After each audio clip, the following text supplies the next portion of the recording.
I'll let you into a little secret. I still wear my big pants now. In fact, I think I've actually got a pair of them on today. Hi guys, welcome back to our channel. If you're new here, I'm Leanne and this is Baby Bell. So today we're going to be talking about postpartum must-haves. Now I realise that I've talked about loads of baby must-haves and newborn must-haves and teething must-haves and things to entertain the baby, but I haven't talked about any mum must-haves. So I'm going to share with you today all of the things that I used after I gave birth to help me get through that initial postpartum period. So the first thing is drugs. If they offer you painkillers at the hospital and you're not against painkillers, take them.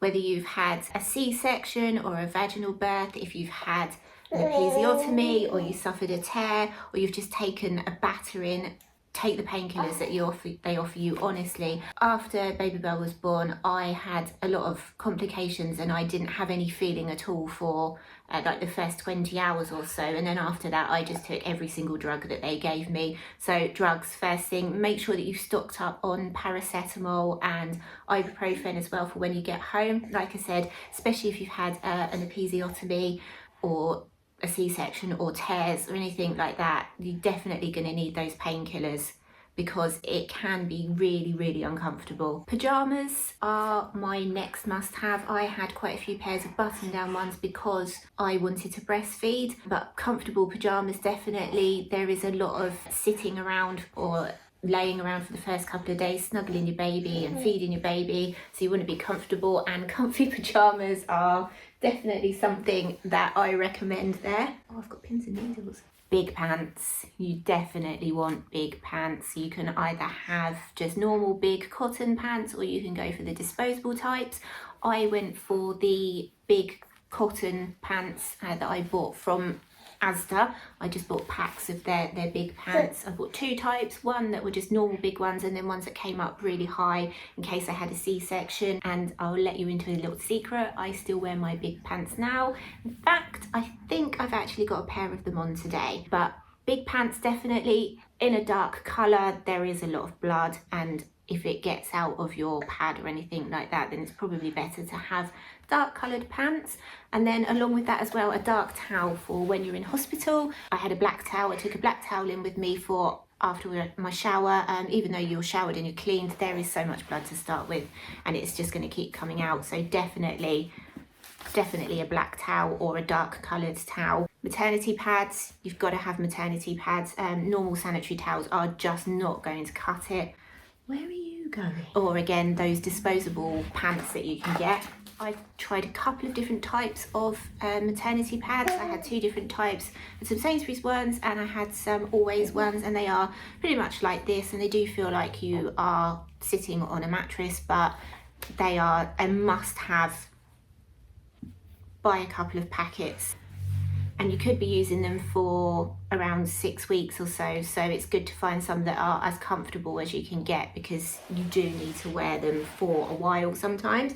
I know that I had to wear them, I think it was probably even about 7 weeks that I had to wear mine for, which I wasn't really expecting it to be that long. But aloe vera gel is another one. If you have a tear or you have an episiotomy or you've just got a lot of bruising, aloe vera gel on those pads. And you can also put them in the fridge as well just to cool it down and everything. I didn't do that, but I did use the aloe vera gel just to try and soothe everything that's going on down there because it does get very uncomfortable. And I mean, I didn't realise that episiotomies were as long or could be as long as they actually are. So it was just a little bit of a shock to me, and having the aloe vera gel just sort of cooled that down quite nicely. Comfy clothes, kind of goes without saying. Once you move on from the pyjama stage, if you move on from the pyjama stage, I lived in pyjamas the whole time I was in hospital, but comfy clothes after that, and especially if you've had any sort of surgical procedure, you definitely want comfy clothes, and you will probably be spending quite a lot of time sitting around with your baby. So comfy clothes, leggings and hoodies and t-shirts that are definitely a winner. What are you doing? Now that this one's on the move, she just wants to touch the camera all the time. Don't you? Say hello. Oh, there's you. There's Baby Bell. Yay! Yay! A spray bottle or one of those peri bottles. Let me have that one. You have that list. There you go. A spray bottle or one of those peri bottles. I'll put a picture in here of what I mean. For when you're peeing, just to spray on your episiotomy or your tear if you've had one, just because your pee can really, really sting it. Or the other option as well is to just drink lots of water so that your pee is really diluted and then it doesn't sting. I didn't use a spray bottle. I went with the drinking loads of water thing, but I drink loads of water anyway. So, but I have heard from some people that using the spraying water is sort of like, you know, the thing that you really need to do. Do you have to be that noisy? Breast pads. Even if you're not planning on breastfeeding, your milk will still come in and you will leak and you will get let down. So breast pads for the first couple of days are definitely recommended. And then if you are breastfeeding, I don't know how long you're going to need them for. I still need to use them now. I had two different types at the beginning. I had the Lancino ones, and again I'll put a picture in here because I haven't got any of them left, but they are they have like a material in them that draws the milk in and then it turns to gel rather than just being a soggy pad.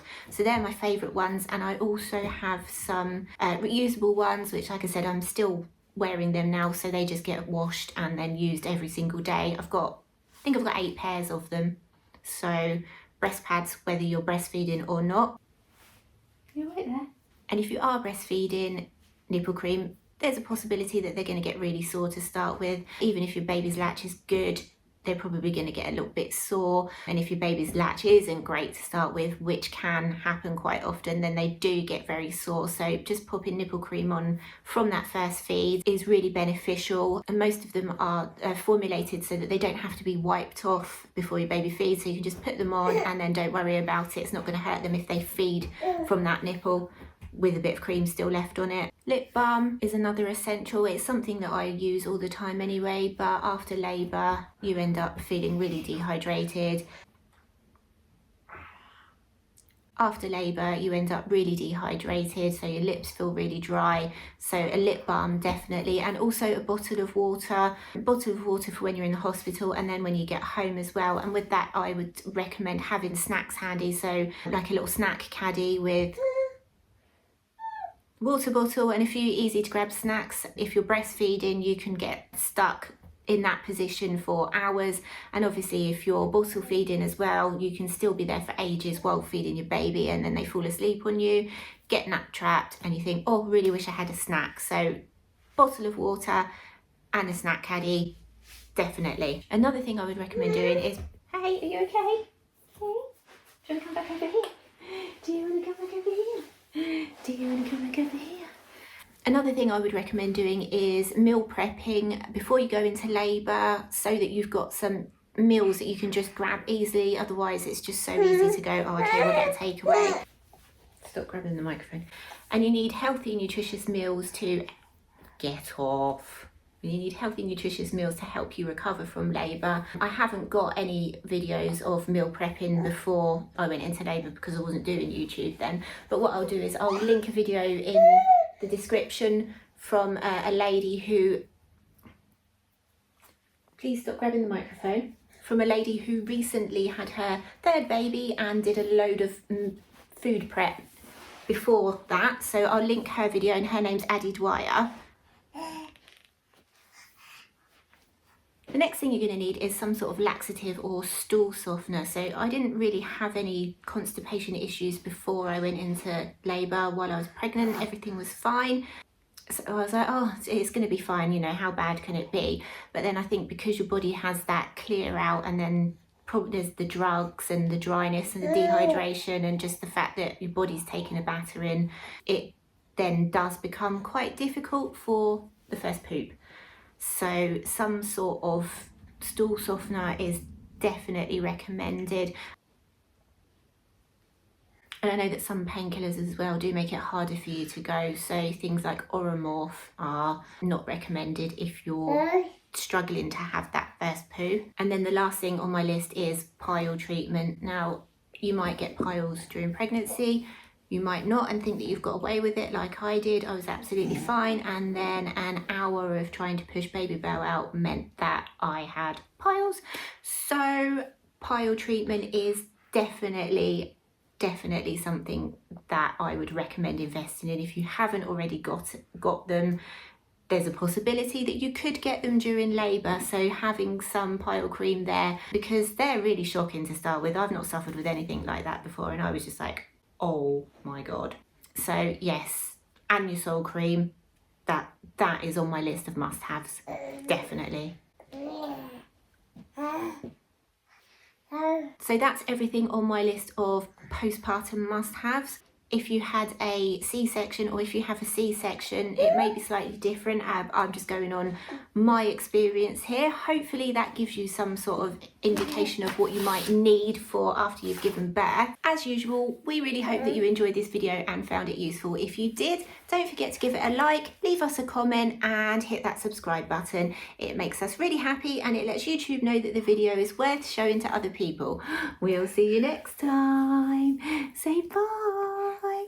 Say bye. Say bye everybody, we've done a filming. Bye everybody, we've done a filming. I'm a smiley baby. Don't bite the microphone.